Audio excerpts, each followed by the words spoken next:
the funny thing is, the first thing I read about him was a guy going, "I have no idea who this is," and which I go, "Well, that's stereotypical Bruins. Yeah, exactly.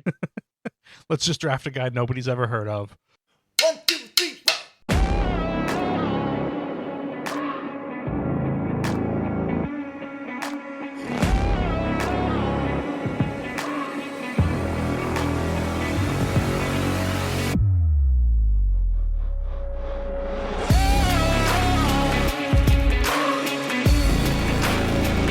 Hello and welcome into Loftside Bantr. On today's show, we're going to go over the All-Star teams for Major League Baseball as rosters were announced. We'll go over the people we think were snubbed. I had an interview with Dave Berard about the NHL Draft, some free agency moves, and the state of the Bruins. It might not be a tease because I've mentioned it in previous episodes. Not very happy with where they're going or where they've headed, at least through the first part of free agency. And then we'll take a look at some miscellaneous sports news. Only the fun stuff here on Loftside Bantr. Again, you can visit us at www.loftsidebantr.com. That's loftsideBantr.com. Email address, loftsidebanter@gmail.com. We are now on Podbean. Again, there will be some video coming up shortly. This we kind of started just before that. We've recorded some so far and a few little technical things I want to fix. But again, we have some tests up on our YouTube channel and everything else. Let's kick it over to the countdown and get this episode started. We are on in 7, 6, 5, 4, 3, 2. Hello and welcome into Loftside Bantr.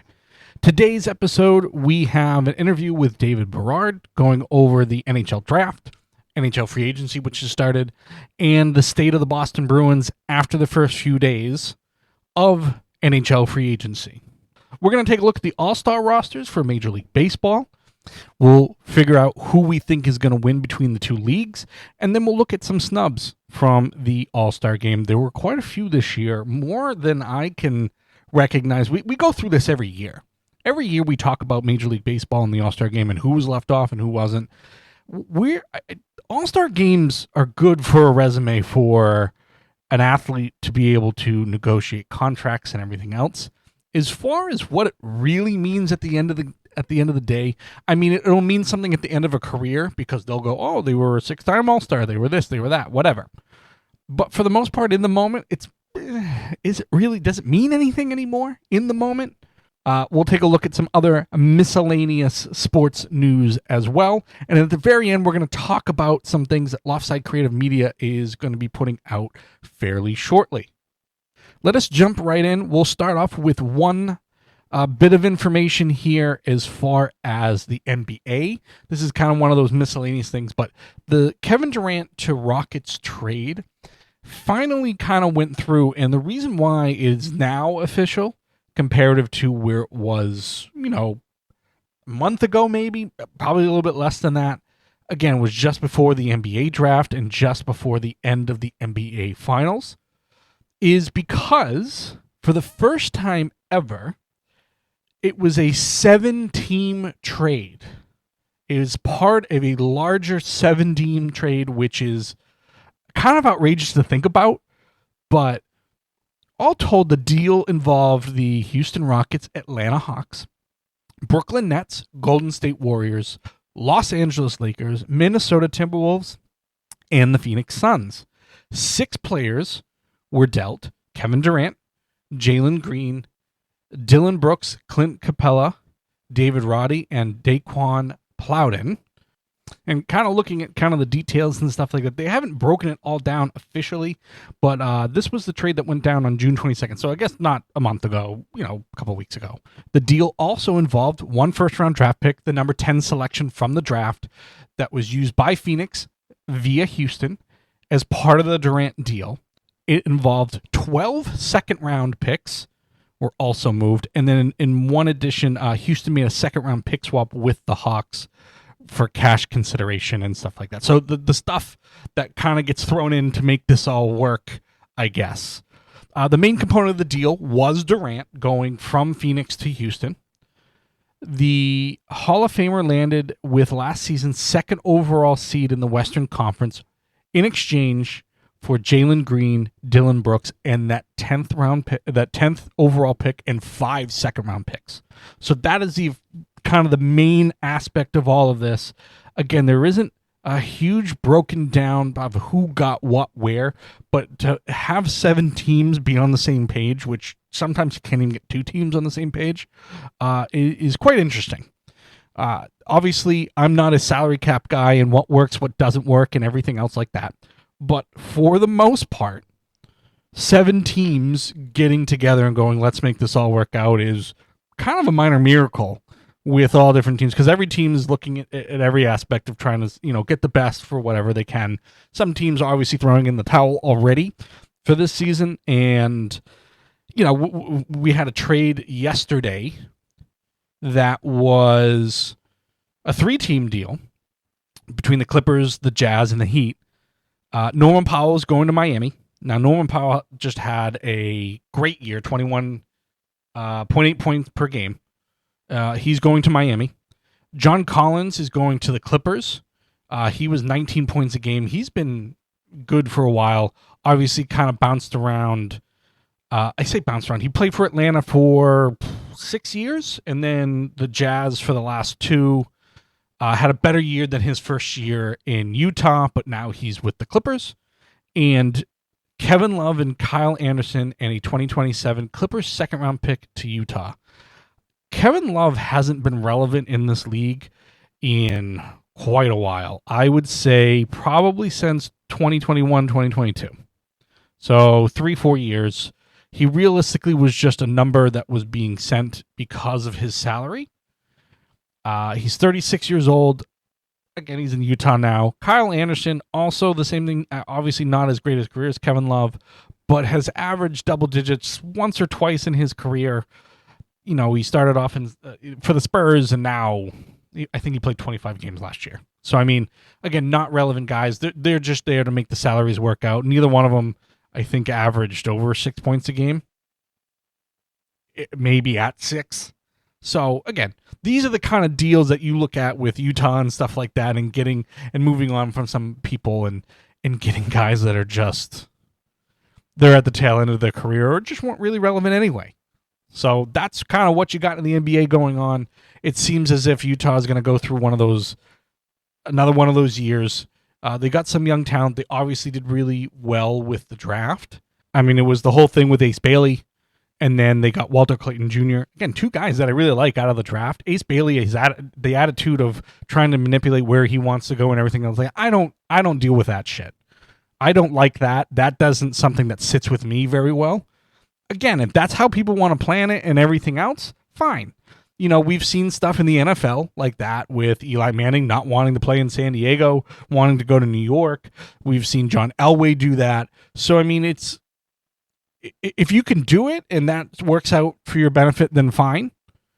It's just that irritates me. That gets under my skin. You're putting yourself above other players, other teams, and everything else like that. It's not something that I've ever really liked. I think you have a golden opportunity. You're going to be living a dream. You've worked very hard to get there. Don't make it think like you're being handed it, because it's not. All these players work very, very hard. But even the sense for Ace Bailey to kind of go, well, I want to go to Washington. I want to do this. I want to do that. I don't want to go work out for you. I don't want to do this. I don't do that. And again, he's going to Utah, and he's reporting and everything else. So, at the end of the day, if he reports to the team, doesn't make it all about him and everything else, then I have no problem with him. But to kind of go through that whole draft process like that, I hated it. I hated learning about it. I hated hearing about it. Draft night made it kind of about him, and he that's just what it is. I'm in no position to say that, hey, I'm better than that, or I would do it differently just because that's just who I am. But either way, the Jazz seem to be relying on the younger players they're bringing in. And they'll go from there. They still have Walker Kessler, that he probably will be moved. It seemed like he was going to be moved, but we'll see. We will see. Again, quick little NBA update for you. Summer League has started. We've seen some good. VJ Edson played very, very well for the 76ers, and I said after the draft that I hope he does not have a successful career. I don't want the 76ers to have a successful season, which they may very well because of the state of the Eastern Conference, as mentioned. And you'll hear it mentioned in another show. I have one probably coming out right after this one to kind of go over the NBA draft and NBA free agency. So I'll leave the NBA news kind of right there. And we'll zip right over to the Major League Baseball All-Star teams. We go through a lot of this, who should have been in and everything else like that. But let's start off with the actual rosters for the All-Star game. So we'll start off with the American League starters. At catcher will be Cal Raleigh from the Seattle Mariners. Big Dumper, as he's known. It has been well known that his nickname is that because he has a large backside, or a big dumper, if you will. He has gone on quite a few different shows and said that his mother doesn't seem to like the nickname, but he just rolls with it, and that's fine. But he's off to an incredible start. As far as his offensive numbers, I mean, he's a great defensive catcher as well, but he has 35 home runs, 74 RBIs, and that's just the first half of the season.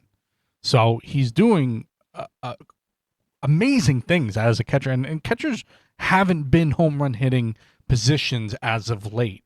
So it's refreshing to see somebody like that again. Vladimir Guerrero Jr. at first base from the Toronto Blue Jays. Gleyber Torres from the Detroit Tigers, second base. Jose Ramirez, third base for the Guardians. Shortstop is Jacob Wilson from the Athletics. You can't say Las Vegas Athletics yet because that's not part of their team name as of yet. They're just homeless right now. Again, we know they're going to be in Las Vegas. We know they're going to be that team, but he is going to be your shortstop. Aaron Judge from the Yankees, Riley Green from the Tigers, and Javier Baez from the Tigers as well. And your designated hitter will be Ryan O'Hearn, and he comes from the Baltimore Orioles. The reserves. I struggle with names all the time. I've struggled with them the last few episodes for both NBA, NHL, and now baseball. So forgive me for not pronouncing these correctly. But Jonathan Aranda from the Rays. Alex Bregman, the third baseman from the Red Sox, has made it. Byron Buxton is going to be an outfielder for the Minnesota Twins. Jazz Chisholm Jr. from the Yankees. Your backup catcher is Alejandro Kirk from the Toronto Blue Jays. Stephen Kwan from the Guardians. Brandon Lowe from the Rays. Jeremy Pena. Julio Rodriguez from the Mariners. Brent Rooker from the A's. And Bobby Witt Jr. from the Royals. So most MLB still does a thing where they put players. There's got to be one person from every team on the rosters. So as we go through the pitchers, we'll see a name that pops up that I'm going to kind of go over his stats, and not because I don't think he deserves it, but I also don't think he deserves it, and there should be somebody else going from this team. You can probably guess the team. But pitchers, Hunter Brown from the Astros, Chris Bubik from the Royals, Aroldis Chapman from the Red Sox, Garrett Crochet from the Red Sox, both well-deserved from that. Jacob deGrom from the Rangers, Max Fried from the Yankees, Josh Hader from the Astros, UC Kikuchi, again, going to struggle, but he's from the Angels, Andreas Munoz from the Mariners, Tarek Skubal from the Tigers, I believe he's probably going to be the starter. Shane Smith from the White Sox, and Brian Wu from the Mariners. So Shane Smith from the Chicago White Sox. The Chicago White Sox are 30 games under 500 already. So we understand that they're not going to have the greatest talent to send, but Shane Smith is 3-7. So 3 wins, 7 losses with a 4.2 ERA, 76 strikeouts, 37 walks. I've kind of looked. There's not a ton of choices in place of Shane Smith, just so we're clear. I don't think there's a pitcher that you can pick. I mean, realistically, I probably would have gone with Adrian Hauser, who's a pitcher on the team. He's 4-2 with a 1.6 ERA. I don't know why maybe that wasn't considered. But, I've gone through kind of the roster right now, and, Shane Smith just doesn't seem... He's a rookie. He's 25 years old. He's got probably a bright future ahead of him. Obviously, he's on a bad team. So the numbers aren't everything, but I don't know. I still said at the beginning of the show, it doesn't mean a ton right now, especially with injuries and people that just don't want to participate and everything else. Like NFL, there's players that want to play in the Pro Bowl, and you end up getting to your like third or fourth choice quarterback or running back or wide receiver or whatever the number is. There just seems to be all of that. So I don't think it's as prestigious as it used to be, but I just don't think Shane Smith was the guy to come out of Chicago. I digress. Your National League starters: Will Smith from the Dodgers, Freddie Freeman from the Dodgers, Ketel Marte is your second baseman from the Diamondbacks, Manny Machado is your third baseman from the Padres, Francisco Lindor is your shortstop from the Mets, Ronald Acuna Jr. from the Braves, Pete Crow Armstrong, who's having a great year for the Cubs, and Kyle Tucker, the other outfielder from the Cubs, he's on a one-year deal. So I know the Cub fans want to bring him back. So we'll see what happens with that. Your designated hitter is Shohei Ohtani from the Dodgers. Your reserves are first baseman Pete Alonso from the Mets, Corbin Carroll from the Diamondbacks, Ellie De La Cruz from the Cincinnati Reds. Brandon Donovan from the Cardinals is kind of a backup second baseman. Hunter Goodman from the Rockies. So the Rockies are also in that having a terrible year teams. So they get one guy with 16 home runs, 50 RBI, batting 280, 281, 280, something like that. I think is an absolute good choice on a bad team. Matt Olson from the Braves, Kyle Schwarber from the Phillies, Kyle Stowers from the Marlins.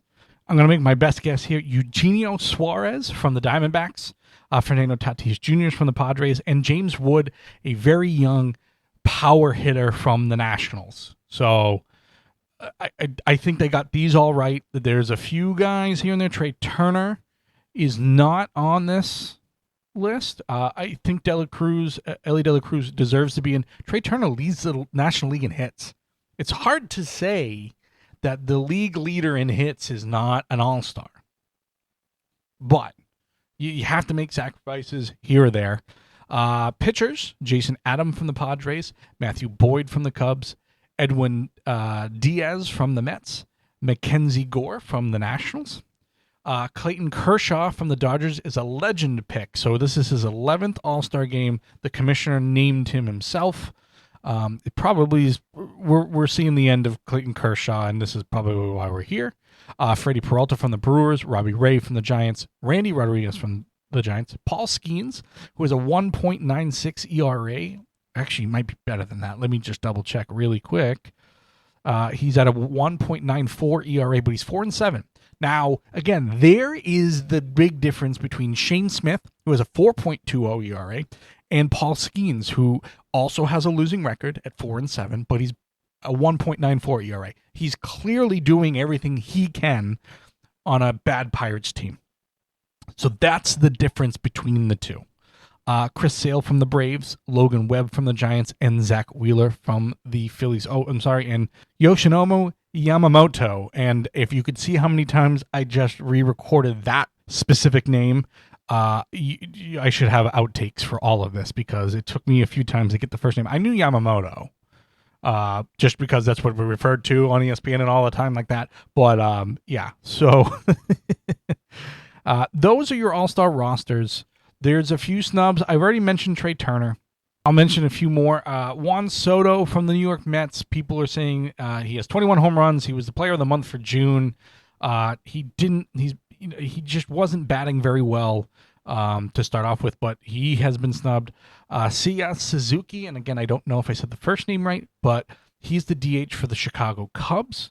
Where you slide him in or who you take out is a little different, but he's 27 home runs, 62 RBI. So, I mean, who are you taking out? I mentioned Trey Turner, George Springer from the Toronto Blue Jays. His AL ranks, he's 5th in slugging, 4th in OPS. He just doesn't seem to get any love for this. And again, who are you taking out to put George Springer in? So a couple of names there for all of these players that look like they've been snubbed. And again, we're nitpicking at something that probably doesn't have a ton of relevance in the moment now. Obviously, at the end of the year, contract negotiations, you're going to throw all that stuff out. Oh, I was an all-star. Shane Smith's going to be able to say he was an all-star and be able to use that for contract negotiations and everything else. So, I mean, that's where it all boils down to me as a fan. I mean, I haven't paid as close of attention to all-star games in a little while just because, I mean, glorified exhibition games. And that may be something that other people enjoyed. Like, I can remember enjoying the 1999 All-Star game in Boston. I didn't go or anything like that, but that was a celebration for all-century teams and everything else like that. So that made it a little bit more special. Pedro dominating at the beginning of the game made it special. And then obviously being a Red Sox fan. So, past that, I'll sometimes catch a home run derby. I haven't watched it in a couple of years.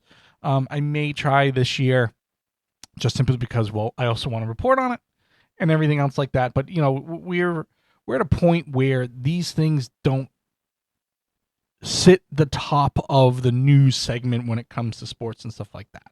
So we'll see what happens with all this. And again, there's going to be guys that are going to drop out. I wouldn't be surprised to not have Red Sox third baseman Alex Bregman not make the ring.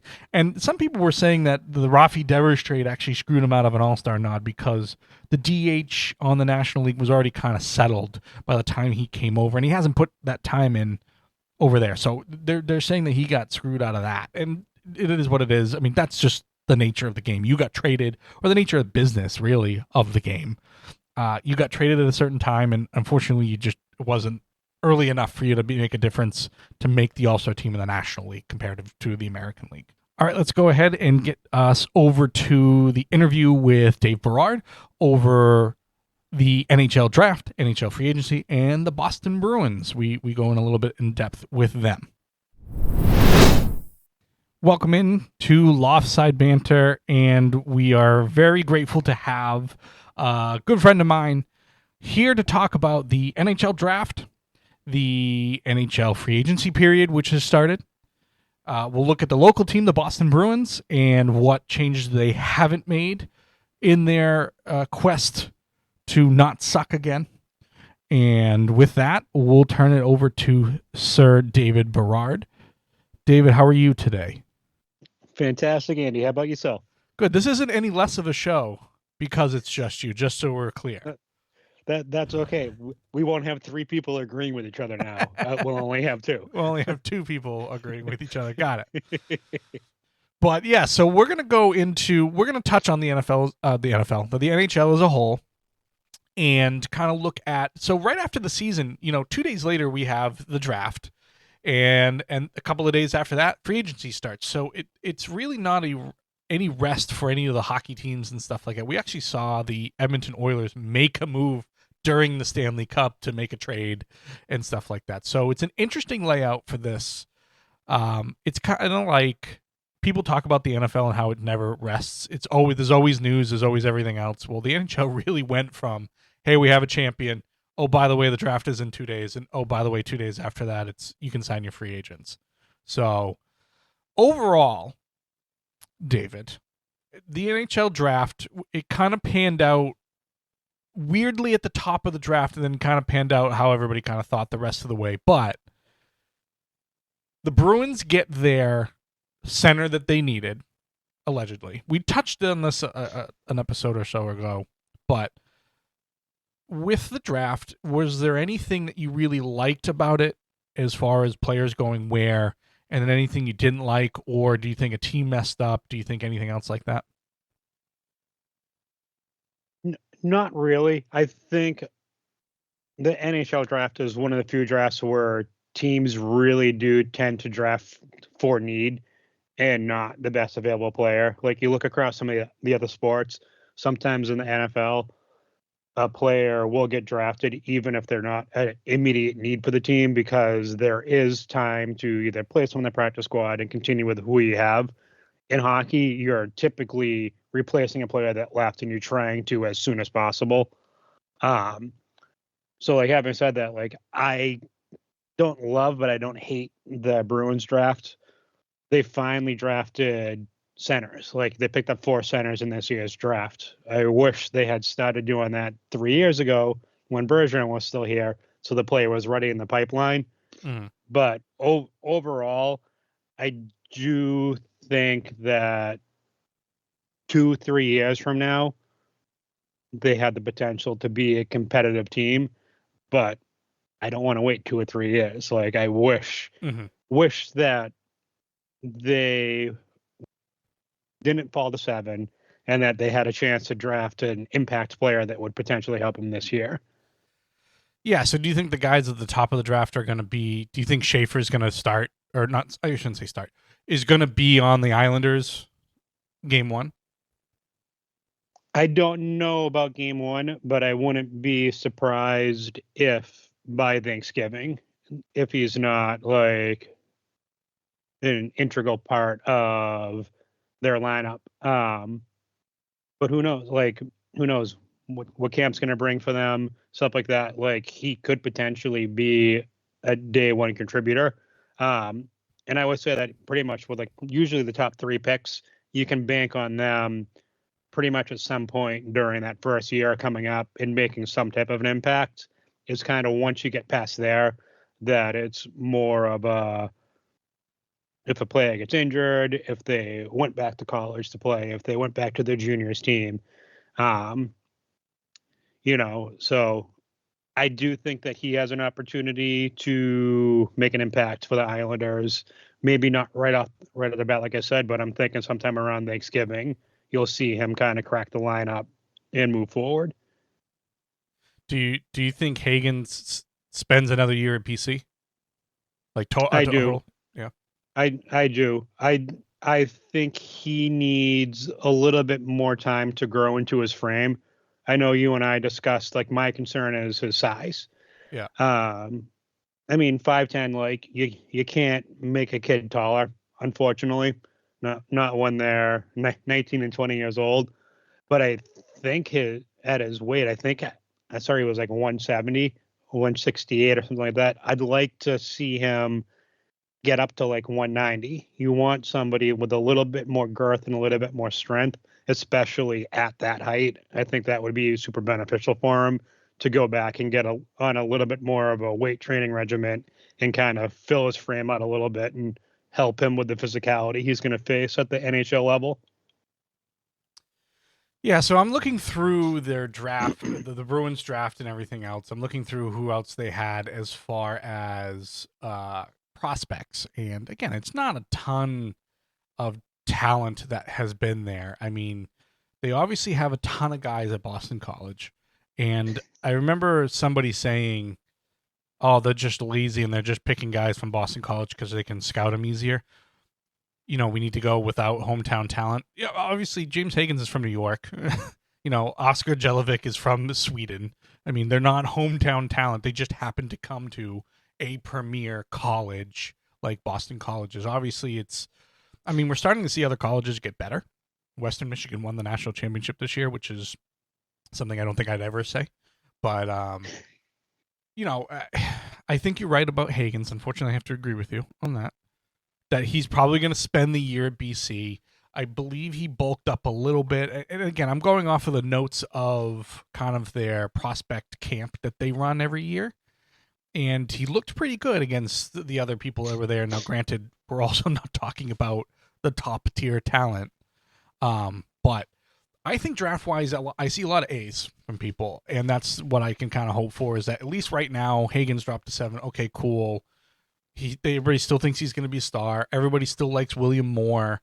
They like William Peterson, the guy they picked up in the 3rd round. And then there was one guy, Vashik Blanlar, who was picked 100th overall. The funny thing is, the first thing I read about him was a guy going, I have no idea who this is. And which I go, well, that's stereotypical Bruins. Yeah, exactly. Let's just draft a guy nobody's ever heard of. And then I also liked the fact that they were the first team to have the audio problems during the draft. Oh, that was classic. So I actually sent that video to Sir Daniel because I saw it and I sent it to him and he goes, I know it wasn't the Bruins and it was like the NHL, like in their whole like thing they had set up. He goes, how perfect was it that it was them? And I go, oh, absolutely. I go, it looked like they were playing a joke on the poor kid. Yeah. Like he's like, hey, thanks for drafting me. And they're all this frozen, but he doesn't know that. And they're like looking at him and it's like, oh, maybe they really didn't want me. Yeah.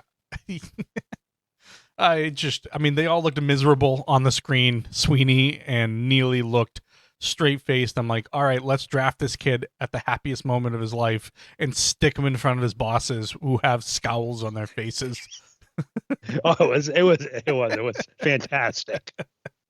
But I mean, again, hockey is weird. It's weird in like it's almost like the same thing with baseball. You're kind of just throwing things against a wall and seeing if they stick. Obviously, your top end talent is being drafted, first round, whatever.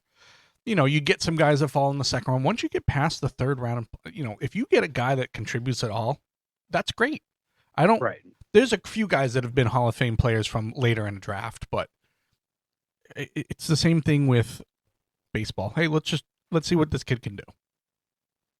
No, and I think that's the one thing that like baseball and hockey have right with the way that their farm systems are set up, having essentially a whole nother league in the AHL that you can have your players in, allowing players that you've drafted to play in Canadian juniors or overseas in these other leagues.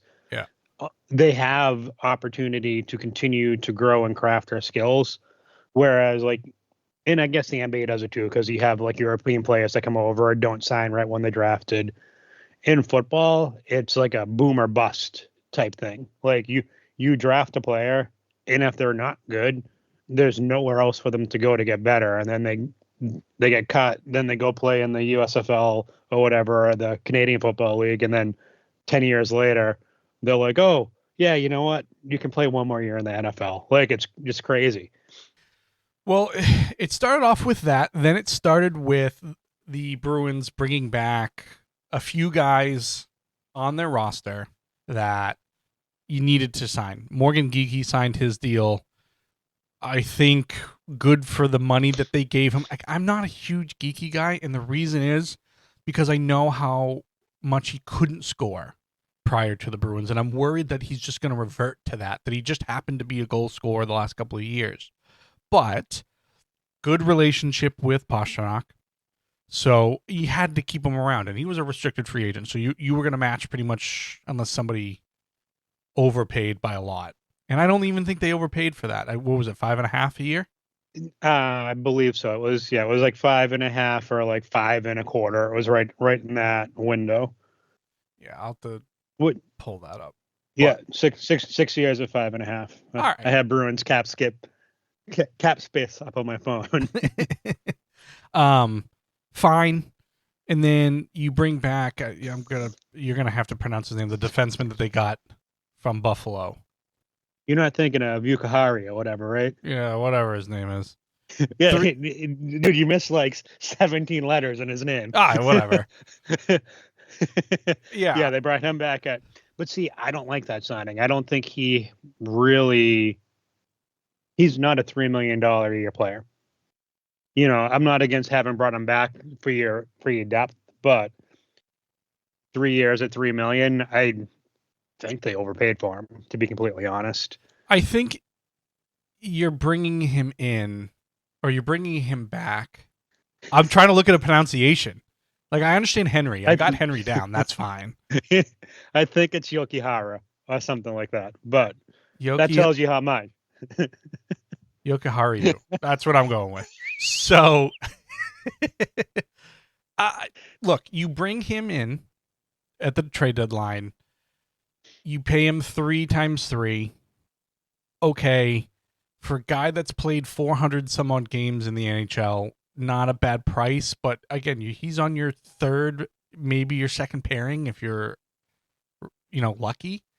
And you're right. I think at 3-3, but you know what you're getting. You don't have to bring in somebody that you don't know what you're getting. No, I get what you're saying. You're not getting stellar play. You're getting steady, hopefully consistent. Like you said, you're not bringing somebody in that is trying to learn his partner, stuff like that. So I get where you're coming from with that. Yeah, I just think he's 26. He's going to be 26. So, all right, you're getting the 3 prime years out of him. And again, if his ceiling is your second pairing on, a good night, okay, at $3 million, you haven't really broken the bank with that. John Beecher, he's a center that can play wing. You drafted him and said he's your fourth line guy, and that's all he's ever proven to be. He wins a lot of faceoffs. That's the most I could, but you got him under $1 million. All right, there's your depth. Again, you kind of know who he is. 3 goals, 8 assists last year. But again, he's your first round draft pick from 2019. No, I know. So that brings us then into who they actually signed. And we'll start with some of the ones that I didn't mind. And then I might lose my mind. But anything about the guys that you brought back other than whatever the hell his name is, Yukahario, whatever his name is. No, like I happen to like Geeky, so I'm glad they brought him back. And like you said, he's got good chemistry with Pasternak, and as long as and it's crazy, I think he actually played better for the little stints that he was playing center as opposed to playing wing.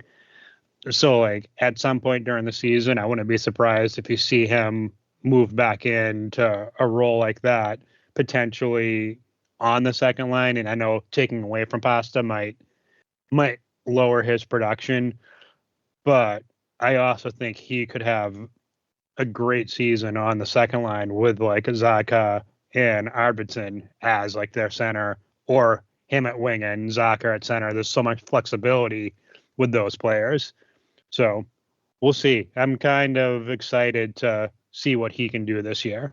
I think this is I know he just got his contract, but this is his prove it, like, all right, you gave me the money. This is why you gave me the money. Mm-hmm. Before we get into to all the Bruins stuff, is there anybody? Are you surprised Mitch Marner went to Vegas at all? A little bit. No, like he was going to go somewhere where he had a chance to win.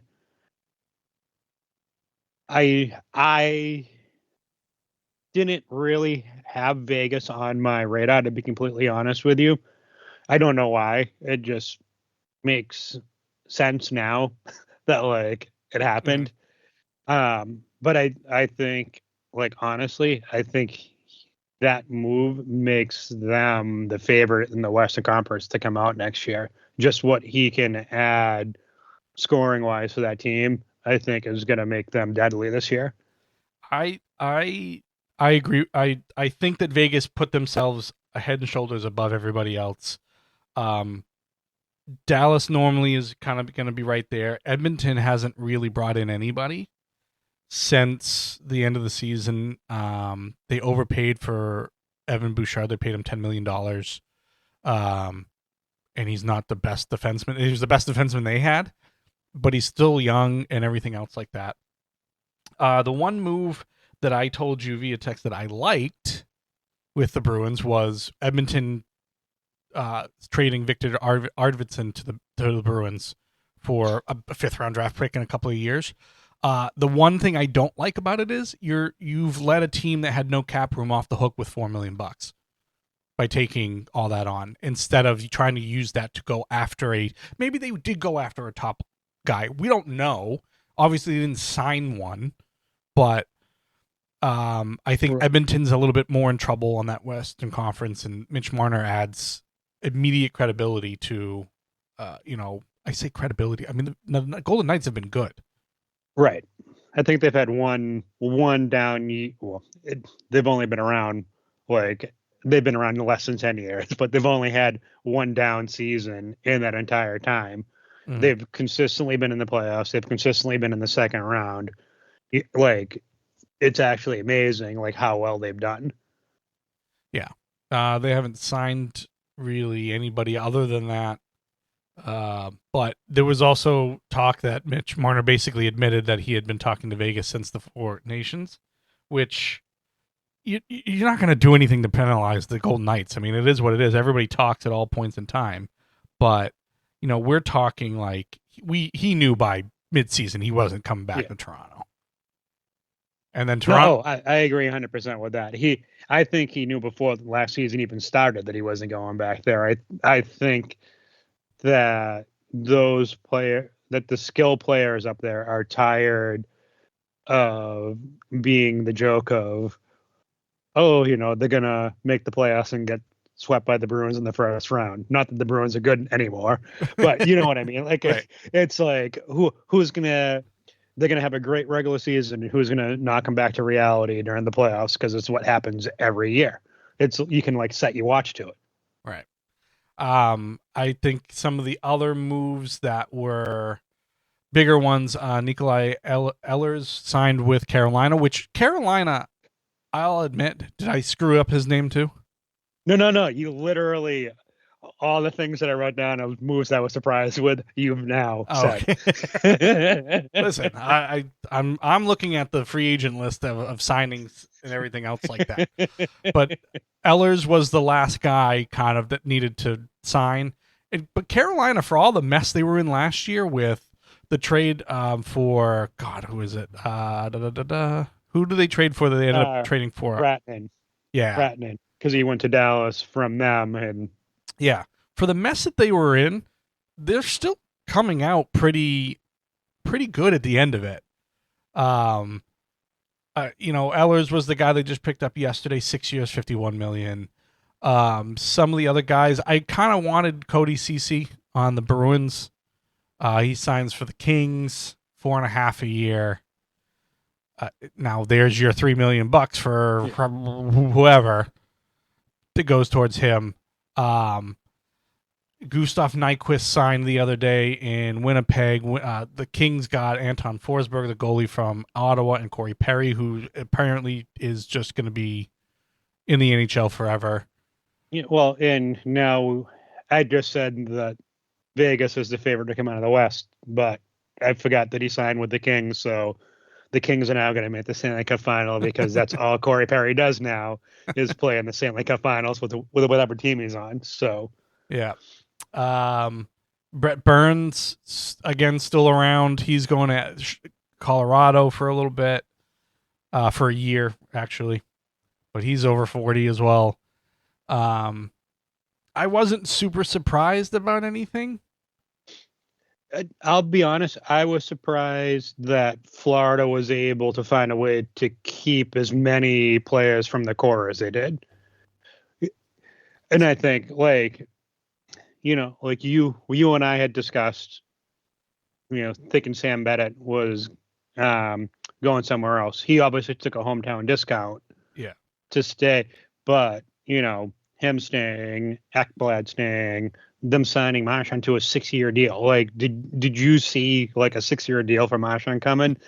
No. Like, you know what I mean? So, and I know they did that so that they could give him a little bit of a lower number and spread the cap hit out and stuff like that. But like, I don't want to say I'm scared of them, but like, if they stay healthy, they could be the first team to win 4 straight cups, like, since the Island. Like, it's crazy to say that with how much parity there's supposed to be in sports these days, but show me a team on paper that can match up to them with their consistency and everything. It's just crazy. I'm scared. I'm scared of them because they're going to be around for the next 3 years. And again, health we'll assume no injuries and stuff like that. But at least the next 3 years, they're going to be competitive getting to the cup again. And does that mean they win it next year? It doesn't necessarily mean that, but there's not a whole lot of guys, like you said, or a lot of teams in the East that are comparative to this. They're physical. They have the skill to match it. And they're just determined to do that. They just, like, who was it? Bobrovsky won the title, and they asked him, how are you going to celebrate? He's like, I'm just going to get to work tomorrow to go win the next one. Like, he's just all business. Like, he celebrated that night and was like, all right, cool, I'm done. I don't need to do anything crazy. Like, go to Dairy Queen and spend $300,000 or whatever they did.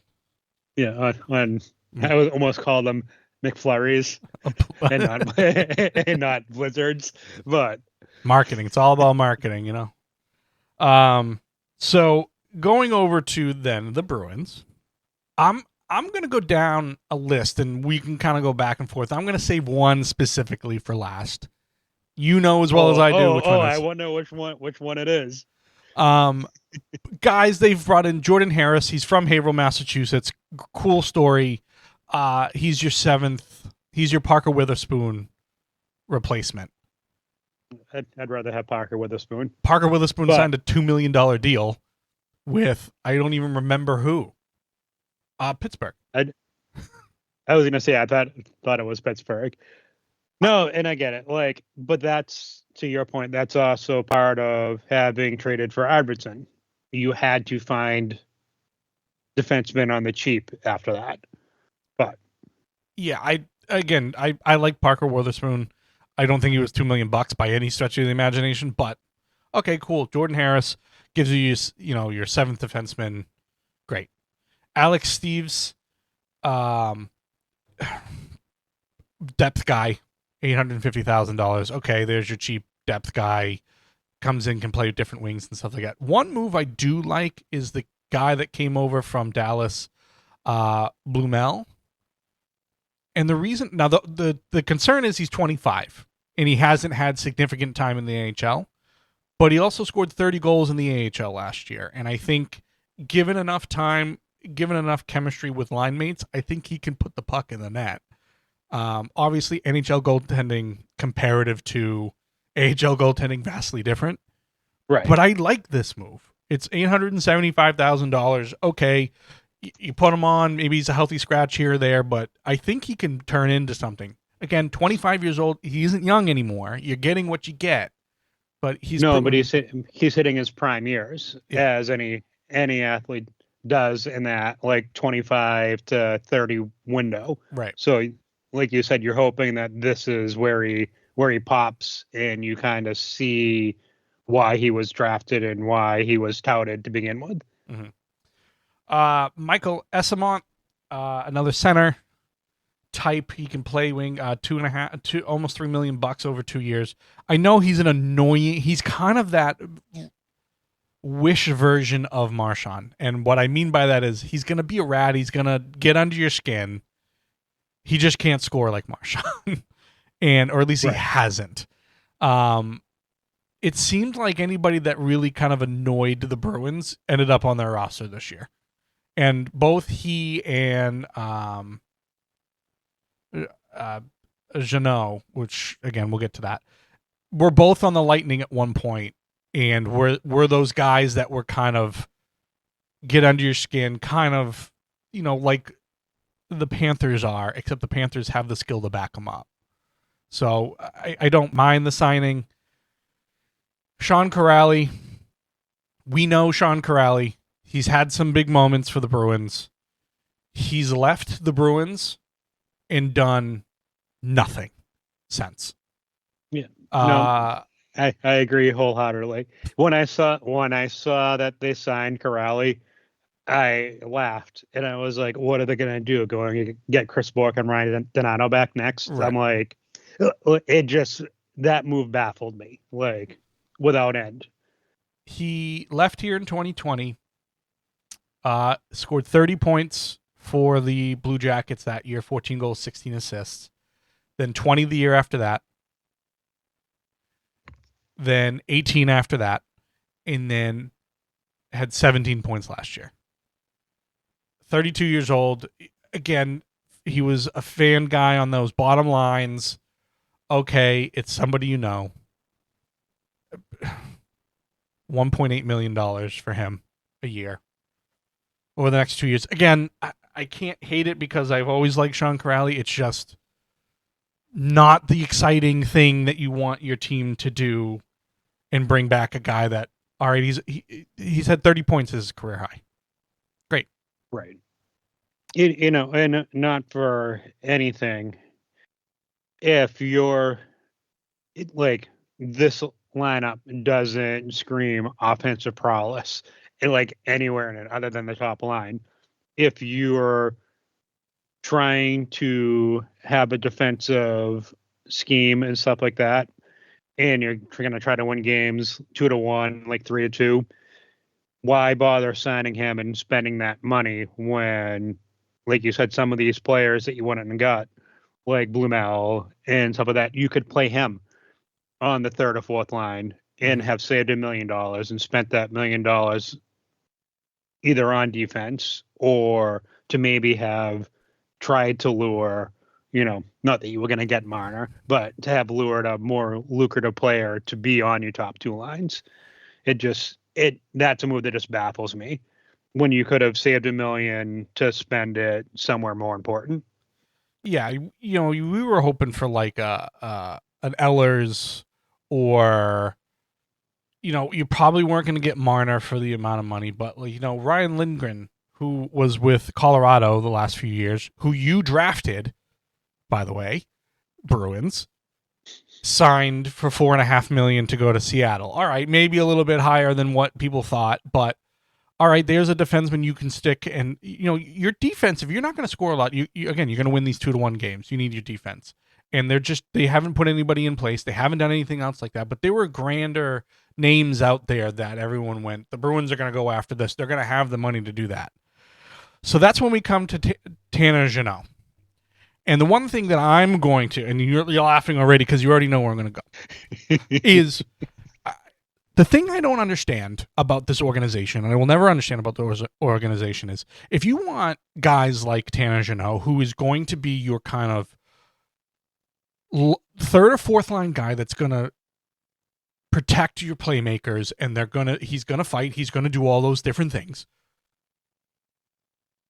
If you go out and you sign him to a 5-year, $17 million deal, which for all you sports fans out there is 3.4 a year, to score 7 goals a year, you're getting nothing. You're trying to reinvent the big bad Bruins, which I know everybody loves, but it doesn't fucking work anymore when you don't have guys that can put the puck in the net. You can't defend. You can't have Pastrnak be the only guy that can score you 30 plus goals, and now you have re-sign Geeky. Great. Let's see if he can do 30 goals again. Let's see if Elias Lindholm can, do what we paid him to do, which he didn't do last year. These moves are worthless.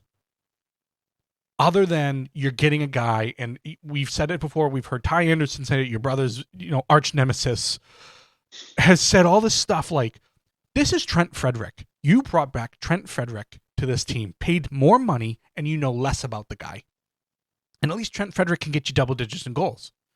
But Tanner Jeannot, now for 5 years, nobody wants this fucking contract. You can't trade him.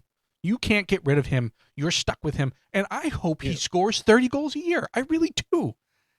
But he is not the person you're spending $3.5 million on to stick on a third line and go, hey, just throw your body around a bit. I realize injury problems, and he's had one good year. I think it was his rookie year or his sophomore season. Yeah, it was a sophomore. It was the 21-22 season. I think he had like 46 points or something, and it was like 24 goals. But that was his. That's an outlier at this point. It's the only time he played a full season. Like you said, you're spending $3.4 million on what you consider, and what I agree, a poor man's Trent Frederick. It's just we're making the same mistakes that they've always made by going out and spending extra money on guys that are not. You draft a guy last year from BC who had 3 assists all season. Now he was injured for half of the season, but he's 6'7". He's this big body. He's the type of guy we really like with the Bruins. Okay, but now it looks like it's a wasted pick already. Now, we'll see where that turns out. This is a guy you know what you're getting, and that his best year was 4 years ago. And we're not talking like he's on the tail end of his career. He's 28 years old. If you're paying him this much money, and he had 13 points last year, 14 the year before with Tampa Bay, 18 the year before that with Tampa Bay, he's not a 40-point scorer. He had one outlier on probably a bad Nashville team. And we're making the same errors that they always do. And people have said, this is like a new GM going out and just trying, hey, we need to find that physicality. Let's overpay for a guy. The Bruins know where they've gone wrong the last few seasons. And yet they've done the same thing over and over again. It's the definition of insanity. Yeah. But do they know where they went wrong? Or is this proof that they think what they're doing is right and they just haven't found the right player? You know what I mean? Like, it's almost like they're saying to themselves, oh, well, we have the right system. We have the right philosophy. We just haven't found the player that can do our philosophy properly. When you're a team that sets the regular season record for wins and you get bounced in the first round, again, very good Florida team. I'm not arguing that point. You don't have the right system. You can't put yourself in a position to be that good and then lose in the first round. You can't lose in the second round when you do stuff like that. You are the best team in the NHL, and you still can't put it all together to do whatever. This is a gross misstep by them again. And again, I hope he has some breakout year and shuts me up. Fine. But I'm going to die on the hill that you're not going to get that out of him. You're going to get 20 points out of him, maybe, and then you're going to lose 5-2 most nights. But he'll have a fight, but that's what sells tickets. This team charges the second most in the NHL for tickets on average, and the product they're putting out is still horseshit. No, you and I have had this discussion about experience at bad places and product that you see on the ice, and not just like the teams, but how they reinvest the money for fan experience. And the fan experience at Bruins games is by far the worst out of anything that I've been to. College level, professional level, it's just insane, and people keep going. Like, it just, I don't get it. I just don't get it. Yeah, I'm over that fact of this is what they've decided, that, hey, this is where the money's going to go. And again, if it was a 1-year deal, something like that, hey, maybe you move him if he's not what you want, but now you're stuck with him. And I mean, even if you signed him for 3 years because you were waiting for this crop of draft picks or the kids that you drafted 2 years ago to be ready to go, and then you had 1 year where it was kind of a floater. But like you said, 5 years at that $3.4 million, that's fireable. Like, if he gets hurt this year and has like 5 points, that's like a fireable offense where you're like, see ya to everybody in the friggin' front office. Yeah, I don't think I think they're going to struggle again this year. And I don't think Jacobs is going to fire anybody. I don't. I think they're going to do, this was the one rebuilding year that we thought we were going to have. Well, what happened to last year? Oh, last year we just sucked. Okay, well, you're just going to write it off to that? Well, last year we had injuries, and then we made some trades to try to, change things up, and it didn't work the way that we thought it was gonna. So they get a free pass on that. This is the first year that the clock starts.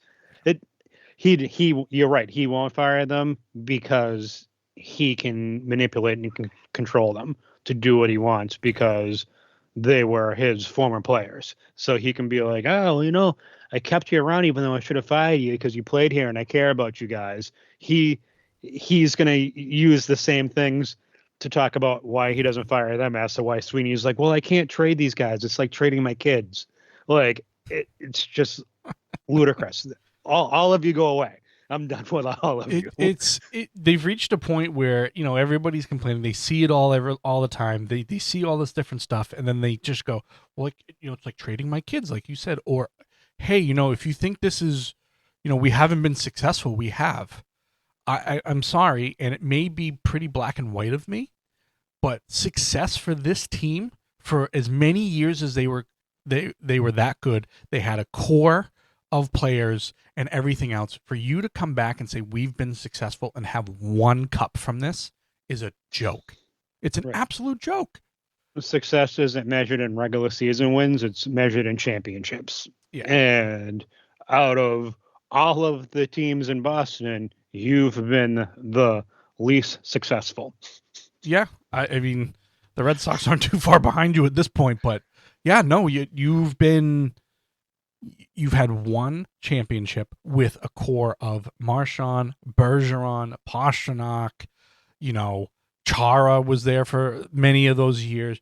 You've made it to a couple of cups and you lost the teams that you probably shouldn't have.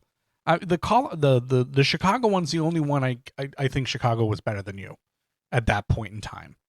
But also, I think they should have made deeper runs in certain playoff years than they did, where they should have had other chances and opportunities to be in the cup final. So, like you said, to say, well, in 15 years you won one cup and you won, I think, the third most regular season games during that 15-year span.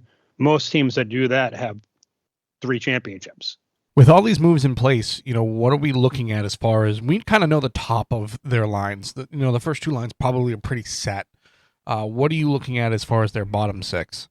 It's crazy because their bottom 6 it's 50% where it's like $1.5 million to $2 million, and then everybody else is 875,000. So it's like, all right, what 6 are we throwing in today? Yeah, it's their bottom 6 is shit, is what it is.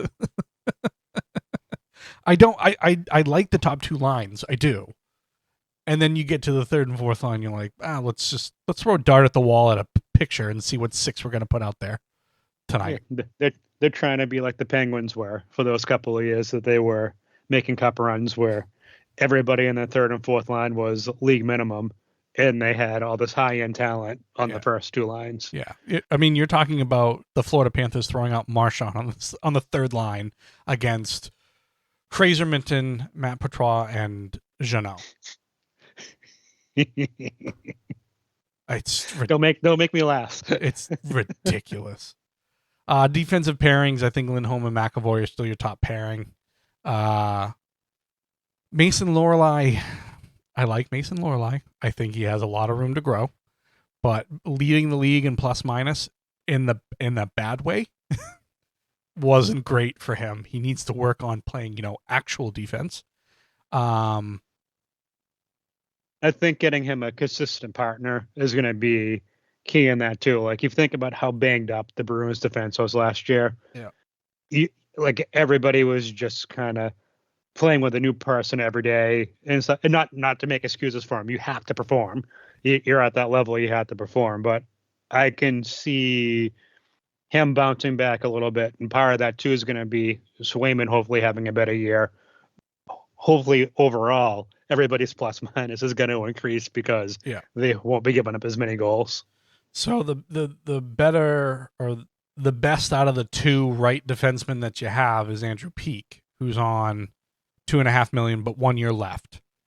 I don't mind Andrew Peeke. I think he's very limited. Kind of like Jokiharju. I think I nailed it that time. That's the closest, so I'll give it to you. And then your third line's Nikita Zadorov and Jokiharju. So those are the guys that are your third line. And again, there are worse third pairings than that. That's a good third pairing. Would I like somebody to supplant Jokiharju? I would. I would. You just want to not have to say his I don't name, want to say his why. name first and foremost. Can we get somebody that I can pronounce their name? Let's just go with that. Well, we could put Harris in the lineup, and then there we go. Haverhill's own Jordan Harris. There you go. Yeah, that works out for me. Except now you're talking about sitting a $3 million a year player, wasting the money. One of the other things I want to kind of go into real quick is, do you think, I know there's been discussions with this rule, but one of the big things that teams have done over the past couple years to go on cup runs is use that long-term IR to their advantage, which for those of you who don't know, if a player goes down and you put them on long-term IR, their salary does not count against the cap, and you can go out and find players to replace that and pay, a free agent or make a trade or whatever the case may be. And then when the playoffs start, you can bring back that player and it still doesn't count against the cap because it was how the salary was at the end of the season. I know they're looking, to change that. Do you think that's something that is A, going to happen, and B, should happen? I don't know if it's going to happen, but yes, I think it should happen. It's a tool that Tampa Bay used to help them win a Stanley Cup by basically sitting Kucherov for the entire season and then bringing him back as a fresh set of legs for a playoff run. The Knights used it too with Mark Stone, if I'm not mistaken, too. Yep. So my whole thing is the cap is the cap. The cap's there for a reason, and it's there to level the playing field. So, and if it's a hard cap like it's supposed to be entering the playoffs, you should only be able to spend the amount of money that the hard cap says. Mm-hmm. We all agree that injuries happen. We all agree that it's unfortunate to have stars go down and everything else like that. People pay to see these guys. But if you have somebody go down, you're replacing them with... I got a new subscriber for something. It just popped up in my face on this. So, thank you. Am I live? I don't think so. But anyway, we get that all these players go down. We get that. The idea should be next man up. It's the way all the other sports are, and it's the way it works out. And maybe we do something different where it's not necessarily that full salary available. Maybe there's a portion available to go and try to bring somebody in. But if you're injured and you make the argument that this person needs to be on long-term IR, there needs to be a time frame in which they come back. And this is very muddy, gray area type stuff where if you're reporting they're back in 2 months and they're not back in 2 months, I mean, I understand you can't rush people. I understand that this is what it is. It's a business. But we are really skirting those. I mean, because Florida has done it. And, you got people taking less because we all know it's this state taxes now. We're getting into the whole thing of people are taking less because they're going to make more because they're playing in Florida, whatever. It's a lot of different things like this, but I think there needs to be a change. I think that you're putting yourselves in a position to skirt the rules, and I understand we want it to be competitive all the way around, but if you're able to take, whatever Mark Stone's salary is, whatever, let's say Mitch Marner goes down and he's at 11.5. Now you're going out and finding a $5-6 million guy that is having a good year on a bad team. And then, Mitch Marner just happens to come back right when the playoffs start. We're getting kind of loose and fast with these rules here. Right. And you know what? Like, it sucks, but you want to be able to use that money during the regular season. Sure. You're compensating for a player that you're paying that isn't on your active roster. Like you said, as soon as that player becomes active, you have to bounce back down to the cap. Or you know what? Maybe you don't want to. All right, well, it's going to cost you a first or a second round draft pick in the draft based on how many million over the cap you are. And then let's see how many teams continue to do it. Mm-hmm. I forgot Brendan Carlo is still part of this team. He's injured, but no, Carlo got traded to. Oh, that's right. No, they're retaining Toronto. his salary. That's right. They're retaining part of his salary. That's why I'm seeing it here. Gotcha. Because he sucked so bad when they traded him, they had to keep some of his money to get a team to take him from him. Yeah, that's true. All right, last opinion question here. Does Korpisalo stay on this roster? I think it depends on what kind of camp DiPietro has in goalie. If they feel confident they can bring him up as the backup, I could see them trading him to kind of free up that additional $3 million in cap space, because I think that would give them almost $6 million in flexibility for during the season. If Busey or Bussy, however you want to say his name, hadn't signed, I think he left and signed with Florida. I think it would have been a done deal, and I think they would have traded him and maybe signed him and brought him up at like 1.5 or something like that. But I just think it's contingent on training camp and development camp and how they feel about the goalies that would be replacing him. Mm-hmm. Yeah, now Brandon Bussy is going to have the greatest year ever as the backup in Florida now, right? Yeah, well, he's going to Serpent Bobrovsky. He's going to get traded, and he's going to go and win the Stanley Cup and the Vezina this year or something. Mm-hmm. I still think he with him being unhappy with being the splitting time and stuff like that. I mean, Swayman's your guy. I mean, you're paying him over $8 million a year. He has to be the guy. So if Korpisalo can't understand that, yeah, find a way to get rid of him, get some salary back from that.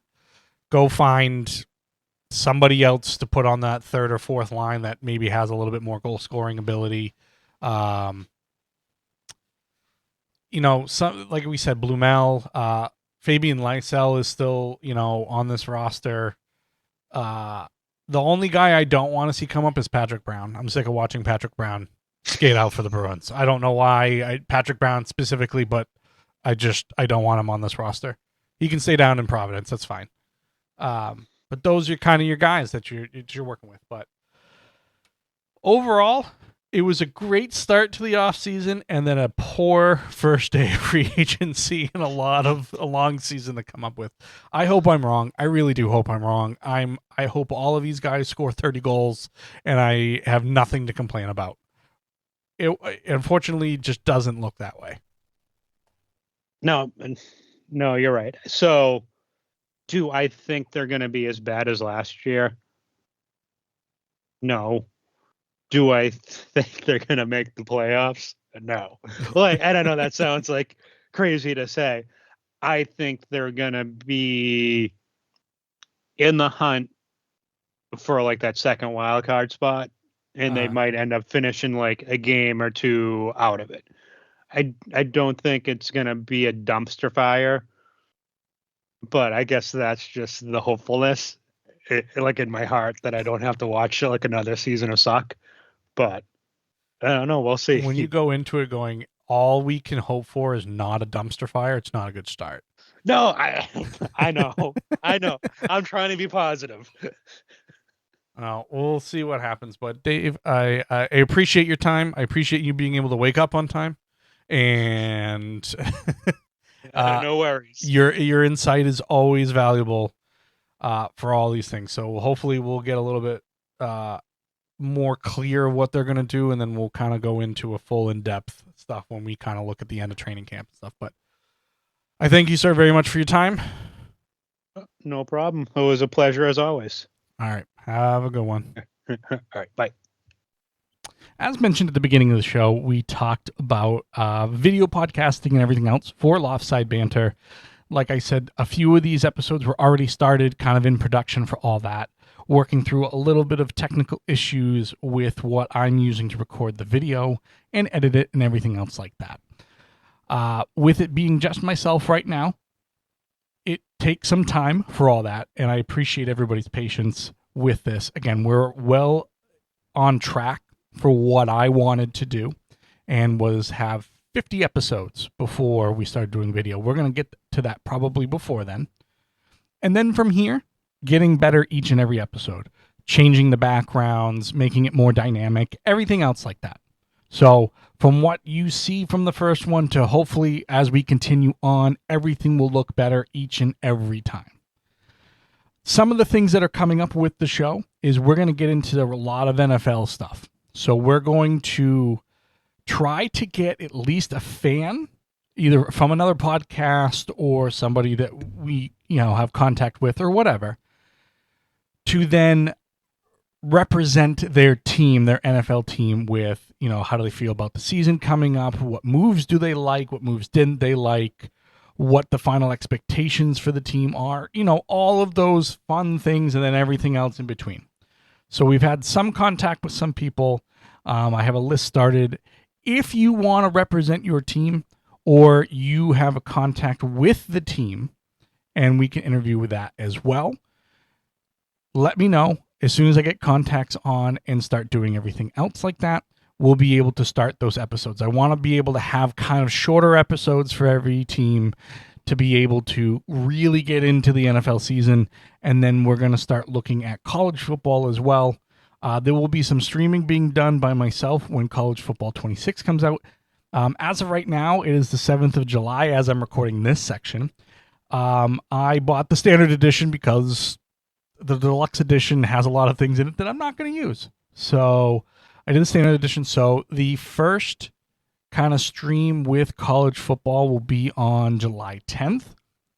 And we'll give you that information of where to see that and stuff like that. It'll be put up on the website.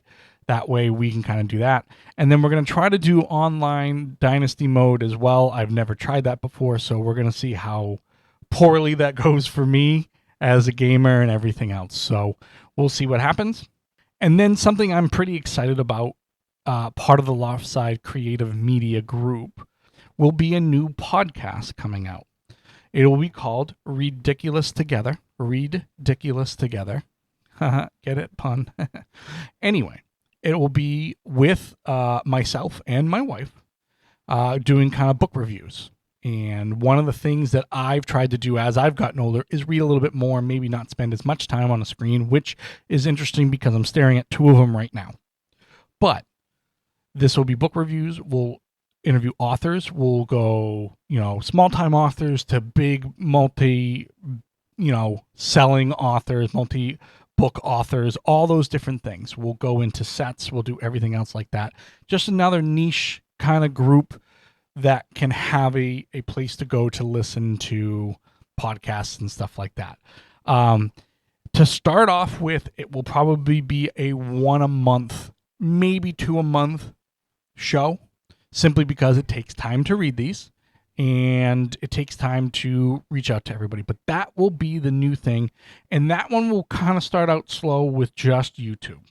There is a Loftside Creative Media YouTube channel, which will have everything from Loftside Bantr. Loftside Bantr will have its own. We'll start off with that one on Loftside Creative Media, and we'll build that up, and then eventually I've tried to really put my foot down on the acceleration for Loftside Bantr, just simply because it's what I've had the time to do and everything else. With this one, I want to take it slow and build it up as we kind of go along.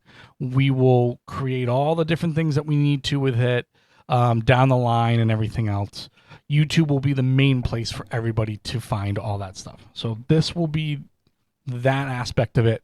And again, I understand I'm at the end of this episode and I'm ranting and raving about something new coming from Loftside Creative Media, which is great. And I hope everybody takes the time to listen to it. And for the most part, at the end of it, or not at the end of it, I shouldn't say it that way. As this goes along, I'm hoping that there will be more episodes with other book lovers that will come in and talk about it with either myself, my wife, both of us, whatever. So we'll go from there. So that's the exciting stuff that comes up. Another thing under the umbrella for LCM. And again, I appreciate all the views and everything else. We're getting some good numbers back from Podbean being on that. As always, Loftside Bantr is on Podbean, on YouTube, on Pandora, on Apple, on iHeartRadio, Apple Music, all of the different places that you can find podcasts at. It's there. Spotify as well. I forgot them, but it's all there. So no matter where you are, I hope you're having a good morning, a good afternoon, a good night, whatever it may be for you, whenever you're taking the time to listen to this. And we will see you for the next show.